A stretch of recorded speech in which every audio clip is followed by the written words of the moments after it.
El alquimista, escrito por Howard Philip Lovecraft, leído por Massimo Laurini y Ulises Romero.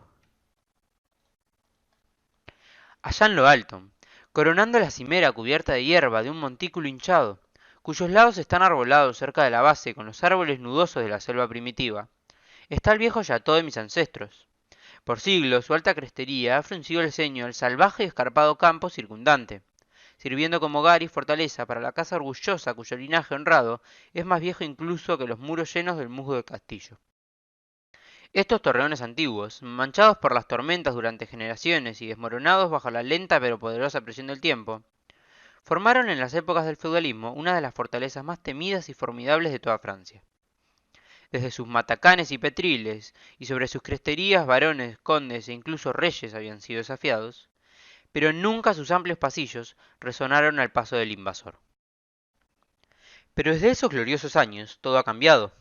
Una pobreza poco por encima de la miseria extrema, junto al orgullo de un hombre que prohíbe su alivio por las actividades de la vida comercial, han impedido que los vástagos de nuestro linaje mantengan sus propiedades en su esplendor pristino. Y las piedras desprendidas de los muros, la maleza de los parqués, el foso seco y polvoriento, los patios mal pavimentados y las torres derrumbadas afuera, así como los suelos hundidos, los boisers comidos por gusanos y los tapices descoloridos adentro. Todos cuentan un sombrío cuento de grandeza caída. A medida que pasaban las edades, primero una y luego otra de las cuatro grandes torres se dejaron en ruinas, hasta que al final una sola torre albergó a todos los descendientes tristemente reducidos de que una vez fueron los poderosos señores de la finca. Fue en una de las vastas y oscuras cámaras de esta última torre que yo, Antoine, último de los infelices y malditos condes de C, vi por primera vez la luz del día, hace 90 años. Dentro de estos muros y entre los oscuros y sombríos bosques, los barrancos salvajes y las grutas de la ladera de la colina, pasaron los primeros años de mi vida atribulada. Mis padres nunca los he conocido. Mi padre había muerto a la edad de 32 años, un mes antes de que yo naciera, por la caída de una piedra, de algún modo desalojada de uno de los parapetos desiertos del castillo. Y mi madre había muerto en mi nacimiento. Mi cuidado y mi educación dependía solo de un último servidor que quedaba. Un hombre viejo y de confianza, de considerable inteligencia, cuyo nombre recuerdo como Pierre. Yo era hijo único, y la falta de compañía que este hecho implicaba para mí fue aumentada por el extraño cuidado que ejerció mi anciano guardián al excluirme de la sociedad de los niños campesinos, cuyas moradas se dispersaban aquí y allá en las llanuras que rodeaban la base de la colina. En ese momento, Pierre me dijo que esta restricción me fue impuesta porque mi noble nacimiento me colocó por encima de la asociación con tal compañía plebeya. Ahora sé que su verdadero objetivo era mantener alejados de mis oídos los relatos ociosos de la horrible maldición sobre nuestro linaje, que eran contados durante la noche y amplificados por los sencillos arrendatarios mientras hablaban en voz baja en el fuego de los hogares de sus chozas.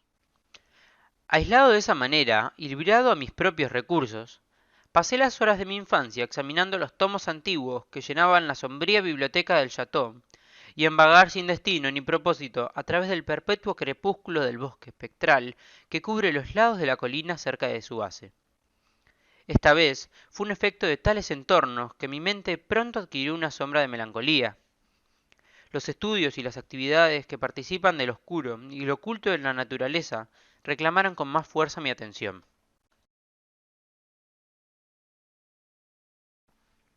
De mi propia estirpe se me permitía aprender singularmente poco, y, sin embargo, el pequeño conocimiento que podía obtener de ella parecía deprimirme mucho. Tal vez fue al principio solo la manifiesta repugnancia de mi viejo preceptor a la hora de discutir conmigo mi ascendencia paterna que me dio lugar al terror que sentía por la mención de mi gran clan. Aunque mientras abandonaba la niñez pude juntar fragmentos inconexos de conversación, dejados escapar por una lengua poco dispuesta que había comenzado a vacilar al acercarse a la senilidad, que tenía una especie de relación con una cierta circunstancia que siempre había considerado extraña, pero que ahora se volvió un tanto terrible. La circunstancia a la que me refiero es la temprana edad en que todos los condes de mi linaje alcanzaban su fin. Mientras yo había considerado esto hasta entonces como un atributo natural de una familia de hombres de corta vida, después reflexioné mucho tiempo sobre estas muertes prematuras, y comencé a conectarlas con los desvaríos del anciano, que a menudo hablaba de una maldición que durante siglos había impedido que las vidas de los portadores de mi título superaran el límite de 32 años. Cuando cumplí 21 años, el anciano Pierre me entregó un documento familiar que, según él, durante muchas generaciones había sido transmitido de padre a hijo y continuado por cada poseedor. Su contenido era de la naturaleza más sorprendente, y su lectura confirmó el más grave de mis temores. En este momento, mi creencia en lo sobrenatural era firme y profunda. De lo contrario, debería haber desechado con desprecio la increíble narración desplegada ante mis ojos. El papel me llevó de nuevo a los días del siglo XIII, cuando el castillo antiguo en el que estaba había sido una fortaleza temible e inexpugnable. Hablaba de cierto hombre antiguo que había habitado una vez en nuestras haciendas. Una persona de no pocos logros, aunque poco por encima de la categoría de campesino. Pues su nombre, Michel, usualmente designado por el apellido Mauvaise, el mal, por su siniestra reputación.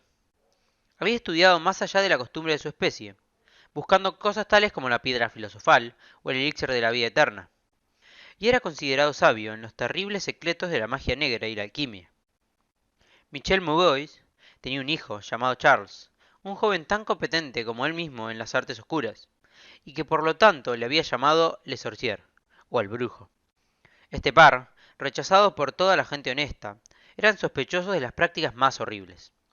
Se decía que el viejo Michel había quemado a su esposa viva como un sacrificio para el diablo, y las inexplicables desapariciones de muchos niños pequeños campesinos fueron echadas a la temida puerta de estos dos.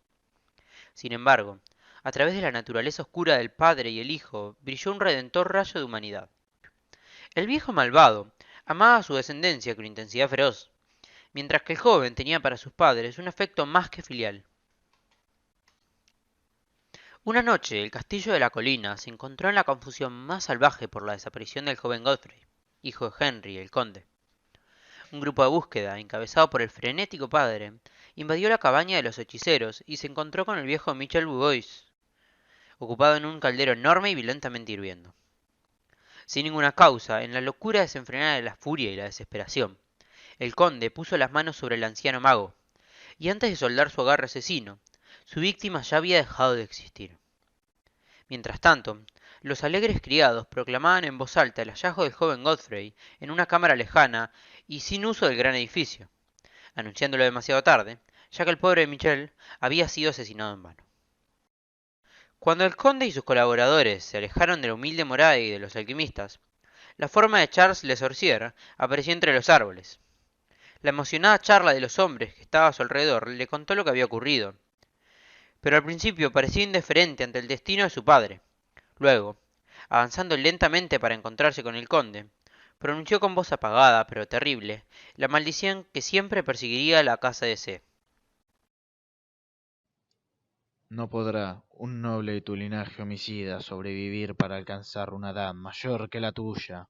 Proclamó cuando, de repente saltando hacia atrás del negro bosque, sacó de su túnica una ampolla de líquido incoloro, que lanzó en la cara del asesino de su padre, desapareciendo detrás de la entintada cortina de la noche. El conde murió sin decir palabra, y fue sepultado al día siguiente, con poco más de 32 años desde la hora de su nacimiento. Ningún rastro del asesino pudo ser encontrado, aunque bandas incansables de campesinos barrieron los bosques vecinos y la pradera alrededor de la colina.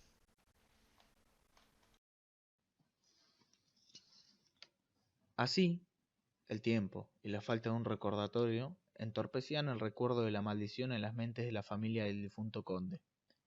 De modo que cuando Godfrey, causa inocente de toda la tragedia y ahora llevando el título, fue asesinado por una flecha mientras cazaba, a la edad de 32 años. No había pensamientos excepto los de dolor en su fallecimiento, pero cuando, años después, el joven conde, llamado Robert, fue encontrado muerto en un campo cercano sin causa aparente, los campesinos contaron en susurros que su señor había pasado su 32º cumpleaños cuando fue sorprendido por una muerte prematura. Luis, hijo de Roberto, fue encontrado ahogado en el foso a la misma edad fatídica, y así, a través de los siglos, corrió la crónica ominosa. Henrys, Roberts, Antoines y Armands arrebatados de vidas felices y virtuosas un poco por debajo de la edad de su desafortunado antepasado. No me quedaba mucho, aunque 11 años de existencia posterior se me aseguró por las palabras que leí. Mi vida, antes tenía un pequeño valor, ahora se volvía más valiosa para mí cada día, mientras profundizaba cada vez más en los misterios del mundo oculto de la magia negra. Aislado como estaba, la ciencia moderna no había producido ninguna impresión en mí, y trabajaba como en la Edad Media, tan empeñado como lo habían estado el viejo Michel y el joven Charles en la adquisición del aprendizaje demonológico y alquímico. Sin embargo, leyendo todo lo que podía, de ninguna manera podía dar mi explicación a la extraña maldición sobre mi linaje. En momentos inusualmente racionales, llegaría incluso a buscar una explicación natural, atribuyendo las primeras muertes de mis antepasados al siniestro Charles y a sus herederos. Sin embargo, después de haber investigado cuidadosamente, no encontré señales de que había descendientes conocidos del alquimista. Volvería a mis estudios ocultos y una vez más me esforzaría por encontrar un hechizo que liberara a mi casa de su terrible carga.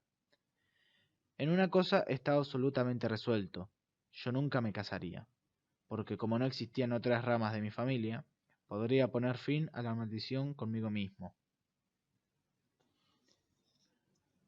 Cuando me acerqué a la edad de 30 años, el viejo Pierre fue llamado al más allá. Yo solo lo enterré bajo las piedras del patio sobre el que había amado vagar en vida.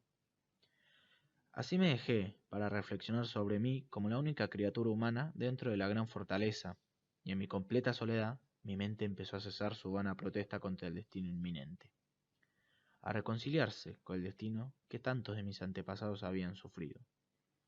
Gran parte de mi tiempo estaba ahora ocupado en la exploración de las salas y torres en ruinas del antiguo Château, que en la juventud el miedo me había hecho huir, de algunas de las cuales el viejo Pierre me había dicho una vez que no habían sido pisados por más de 4 siglos. Extraño e impresionante fueron muchos de los objetos que encontré: muebles cubiertos por el polvo y destrozados por la humedad. Se encontraron con mis ojos también telarañas en una profusión nunca antes vistas por mí, tejidas por todas partes, y los grandes murciélagos batían sus alas a lo largo y ancho de toda la oscuridad. De mi edad exacta, incluso hasta días y horas, guardaba un registro muy cuidadoso, pues cada movimiento del péndulo del reloj de la biblioteca dejaba escapar mucho más de mi existencia. Al fin me acerqué a ese tiempo que tanto había esperado, puesto que la mayoría de mis antepasados habían sido confiscados un poco antes de la edad en la que murió el conde Henry. Yo estaba a cada momento a la espera de la llegada de la muerte. ¿En qué extraña forma la maldición me alcanzaría? No lo sabía, pero al menos estaba resuelto a no encontrarme una víctima cobarde o pasiva. Con un nuevo vigor me dirigí a mi examen del antiguo Château y su contenido. Fue en una de las más largas de todas mis excursiones de exploración en la parte desierta del castillo. Faltaba una semana antes de la hora fatal cuando sentí que marcaba el último límite de mi estancia en la Tierra, más allá del cual yo ni siquiera tenía la más mínima esperanza de seguir respirando, que me encontré con el acontecimiento culminante de toda mi vida. Había pasado la mayor parte de la mañana subiendo y bajando escaleras medio arruinadas en uno de los más dilapidados de los torreones antiguos. A medida que avanzaba la tarde, buscaba los limenes inferiores, descendiendo a lo que parecía ser un lugar medieval de confinamiento, o un almacén excavado más recientemente para la pólvora. Mientras atravesaba lentamente el pasadizo lleno de incrustaciones de pie de la última escalera, la pavimentación se volvió muy húmeda, y pronto vi a la luz de mi antorcha parpadeante que una pared en blanco, manchada de agua, impedía mi viaje. Girando para volverme sobre mis pasos, mi mirada fue a parar a una trampilla con un anillo, que yacía directamente debajo de mis pies. Hice una pausa. Tuve dificultad en levantarla, después de lo cual se reveló una abertura negra, exhalando vapores nocivos que causaron que mi antorcha chisporroteara, y revelando en la mirada vacilante la cima de un escalón de piedra. Tan pronto como la antorcha que bajé de las profundidades repelentes ardía libre y firmemente, comencé mi descenso. Los peldaños eran muchos, y conducía a un estrecho pasadizo de piedra que yo supuse que debía estar muy por debajo del suelo. Este pasaje resultó de gran longitud y terminó en una gigantesca puerta de roble, goteando con la humedad del lugar y resistiendo con firmeza todos mis intentos de abrirla. Cesando después de un tiempo mis esfuerzos en esta dirección, había retrocedido un poco hacia los escalones, cuando de repente sufrí una de las experiencias más profundas y enloquecedoras capaces de ser soportadas por la mente humana. Sin advertencia, oí como la pesada puerta tras mí crujía lentamente sobre sus oxidadas bisagras. Mis sensaciones inmediatas son incapaces de análisis. Ser confrontado en un lugar tan completamente desierto como había considerado el antiguo Castillo con evidencia de la presencia de un hombre en espíritu, produjo en mi cerebro un horror de la descripción más aguda. Cuando por fin me volví y me enfrenté a la fuente del sonido, mis ojos debieron haberse salido de sus órbitas ante la escena que contemplaban. Allí, en la antigua puerta gótica, había una figura humana. Era el de un hombre vestido con un servilier y una larga túnica medieval de color oscuro. Su cabello largo y su barba frondosa eran de un tono negro terrible y intenso, y de profusión increíble. Su frente más allá de las dimensiones usuales, sus mejillas profundamente hundidas y fuertemente forradas de arrugas, y sus manos, largas como garras y nudosas, eran de una blancura mortal como el mármol, como jamás he visto en el hombre. Su figura, inclinada a las porciones de un esqueleto, estaba extrañamente doblada y casi perdida dentro de los voluminosos pliegues de su peculiar prenda. Pero lo más extraño de todo eran sus ojos, cavernas gemelas de negrura abismal, profundo en la expresión de la comprensión, pero inhumano en grado de maldad. Estos estaban ahora fijados en mí, perforando mi alma con su odio y arraigándome al lugar en que me encontraba. Por fin, la figura habló con una voz profunda y lenta que un frío me atravesó con un sordo vacío y latente malevolencia. El idioma en el que se vestía a su hablar era esa forma degradada de latín en uso de los hombres más eruditos de la Edad Media. Me fue familiarizado por mis prolongadas investigaciones sobre las obras de los antiguos alquimistas y monojistas. La aparición habló de la maldición que había suspendido por mi casa. Me habló de mi próximo fin. Se ocupó del mal cometido por mi antepasado contra el viejo Michel Maubois y se regodeó por la venganza de Charles Le Sorcier. Me contó cómo el joven Charles le había escapado en la noche, volviendo después de años a matar a Godfrey, el heredero, con una flecha justo cuando se acercaba la edad que había tenido su padre durante el asesinato. Cómo había regresado secretamente a la finca y se había establecido, ignorado, en la siempre desierta cámara subterránea, cuya puerta ahora enmarcaba el horrible narrador. Cómo se había apoderado de Robert, hijo de Godfrey, en un campo. Forzó veneno por su garganta y lo dejó morir a la edad de 32 años, manteniendo así la vil aplicación de su vengativa maldición. En este punto me quedé a imaginar la solución del mayor misterio de todos. Cómo se había cumplido la maldición desde aquella época en la que Charles Le Sorcier debió haber muerto según el curso de la naturaleza, pues el hombre divagó en un relato sobre los estudios de las profundidades alquímicas de los dos brujos, padre e hijo, hablando sobre todas las investigaciones de Charles Sorcier, sobre el elixir que debe conceder a quien lo toma la vida eterna y la juventud. Su entusiasmo había parecido, por el momento, quitar de sus terribles ojos el odio que en un principio los había atormentado. Pero de repente la mirada diabólica volvió, y con un sonido inesperado como el ceseo de una serpiente. El desconocido levantó una ampolla de cristal con la evidente intención de terminar mi vida como lo había hecho Charles 600 años antes, terminando con la de mi antepasado. Empujado por algún instinto conservador de autodefensa, rompí el hechizo que hasta entonces me había mantenido inmóvil y arrojé mi antorcha moribunda a la criatura que amenazaba mi existencia. Oí como el frasco se rompía inofensivamente contra las paredes del pasadizo, mientras la túnica del hombre extraño se incendiaba y alumbraba la horrible escena con un brillo espantoso. El grito de pánico y la malicia impotente emitida por el presunto asesino resultó demasiado para mis nervios ya sacudidos, y caí sobre el suelo embarrado en un total desmayo. Cuando finalmente recobré sentido, todo era terriblemente oscuro, y mi mente, recordando lo que había ocurrido, se encogió ante la idea de contemplar más. Sin embargo, la curiosidad sobrepasó todo. ¿Quién, me pregunté, era este hombre de mal, y cómo llegó dentro de las murallas del castillo? ¿Por qué debía buscar la venganza de la muerte del pobre Michel Maubais? ¿Y cómo se había llevado a cabo la maldición a lo largo de los siglos desde los tiempos de Charles Le Sorcier? El temor de años se salió de mis hombros, porque sabía que el que yo había derribado era la fuente de todo mi peligro. Y ahora, que estaba libre, Ardía con el deseo de aprender más de lo siniestro que había perseguido mi linaje durante siglos, e hizo de mi propia juventud una larga pesadilla. Determinado en la exploración adicional, busqué en mi bolsillo el pequeño mechero que traía y encendí la antorcha que traía que no había utilizado tampoco. En primer lugar, la nueva luz reveló la forma distorsionada y ennegrecida del extraño misterioso. Los horribles ojos ahora estaban cerrados. No me gustaba la vista, así que me di la vuelta y entré en la cámara más allá de la puerta gótica. Aquí encontré lo que parecía un laboratorio de alquimistas. En una esquina había una inmensa pila de un brillante metal amarillo que brillaba magníficamente a la luz de la antorcha. Puede que fuera oro, pero no me detuve a examinarlo, pues me sentía extrañamente afectado por lo que había sufrido. En el extremo más alejado del apartamento había una abertura que conducía a uno de los muchos barrancos salvajes del bosque oscuro de la ladera. Lleno de asombro, pero ahora dándome cuenta de cómo el hombre había conseguido acceso al castillo, procedí a regresar. Había tenido la intención de pasar por los restos del extraño con rostro desviado, pero cuando me acerqué al cuerpo pareció oír emanar de él un débil sonido, como si la vida no estuviera todavía completamente extinguida. Horrorizado, me volví para examinar la figura carbonizada y arrugada en el piso. Entonces, de repente, los ojos horribles, más negros incluso que el rostro chamuscado en el que estaban puestos, se abrieron de par en par, con una expresión que no pude interpretar. Los labios agrietados trataron de enmarcar palabras que no podía entender bien. Capté una vez más el nombre de Charles Le Sorcier, y de nuevo me imaginé que las palabras años y maldición salían de la boca retorcida. Sin embargo, fallé en encontrarle el significado a su discurso.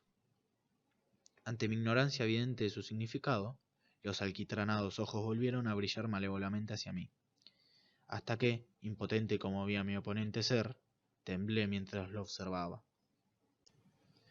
De repente, el desgraciado, estimulado con su última fuerza, levantó su espantosa cabeza del pavimento húmedo y hundido. Entonces, mientras yo estaba en el lugar, paralizado por el miedo, encontró su voz, y en su aliento moribundo gritó aquellas palabras que siempre perseguirán mis días y mis noches. ¡Necio! Gritaba. ¿No puedes adivinar mi secreto? ¿No tienes cerebro para reconocer la voluntad que durante 6 siglos ha cumplido la terrorífica maldición sobre tu casa? ¿No te he hablado del gran elixir de la vida eterna? ¿No sabes cómo se resolvió el secreto de la alquimia? Te lo digo, soy yo. Yo. Yo quien ha vivido durante 600 años para mantener mi venganza, porque soy Charles Le Sorcier.